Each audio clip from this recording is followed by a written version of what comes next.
Hi நண்பர்களே, வணக்கம். So இன்றைக்கி வீடியோவில் வந்து என்ன பார்க்க போகிறோன்னு பார்த்தீங்கன்னா, ஒரு டிஎன்பிசியில் கேட்ட ஒரு ஈஸியான மேக்ஸ் கொஸ்டின் தான். ஆனால் எப்படி இது பல பேர் வந்து என்னென்னா தப்பு பண்ண வைக்கும், ரேங்க் ஆன்சர் சூஸ் பண்ண வைக்கும். சரிங்களா?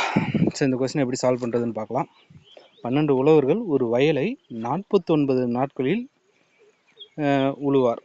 சரிங்களா? 12 பேர் மொத்தம் எத்தனை நாள்? 49. அப்போது 21 பேர் அந்த வயலை உழுதால் எத்தனை வேலை நாட்கள் குறையும்? இதுதாங்க கேள்வி. இந்த கேள்வி ரொம்ப, இந்த வரியை நல்லா பாருங்கள், இதுதான் முக்கியம். கொஸ்டின் படிக்கும்போது என்ன கேட்க வரான்னு தெளிவாக பார்த்துடணும். சரிங்களா? அப்போது 12 பேர் வேலை செஞ்சாலே 49 நாள் செய்வாங்க. அப்போ வேலையாட்களை இன்னும் அதிகப்படுத்தணும்னா நமக்கு நாட்கள் குறையும். ஸோ அப்போது 21 ஆள் சேர்த்துனா எத்தனை நாளில் முடியும்? ஸோ இது வந்து பார்த்திங்கன்னா அப்படியே வந்து என்னென்னா எதிர்மாறல்னு சொல்லுவாங்க. சரிங்களா? இது எதிர்மாறல்னு சொல்லுவாங்க. அப்போ என்ன பண்ணலான்னா, நேராக ஒரு கோடை போடுங்க, மல்டிப்ளை போட்டுருங்க. சரிங்களா? அடித்தா 3, இது 7, இங்கே அடித்தா 4. ஸோ 4 28.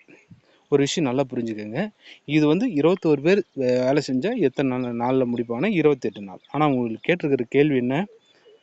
எத்தனை வேலை நாட்கள் குறையுன்றது தான் கேள்வி. நம்ம கஷ்டப்பட்டு ஆன்சர் போட்டுருவோம் 28. அப்போ ஆன்சர் ஏன்னு போட்டுறக்கூடாது, அதுதான் தப்பு. 28 வந்தோடனே நம்ம அவசரப்பட்டு ஸோ நமக்கு 28 days அப்படின்னு சொல்லி போட்டுருவோம். அப்படி கிடையாது.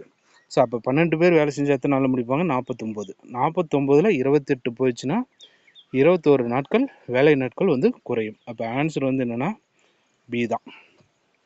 இந்த வீடியோ பிடிச்சிருந்தா லைக் பண்ணுங்கள், ஷேர் பண்ணுங்கள், சப்ஸ்கிரைப் பண்ணுங்கள்.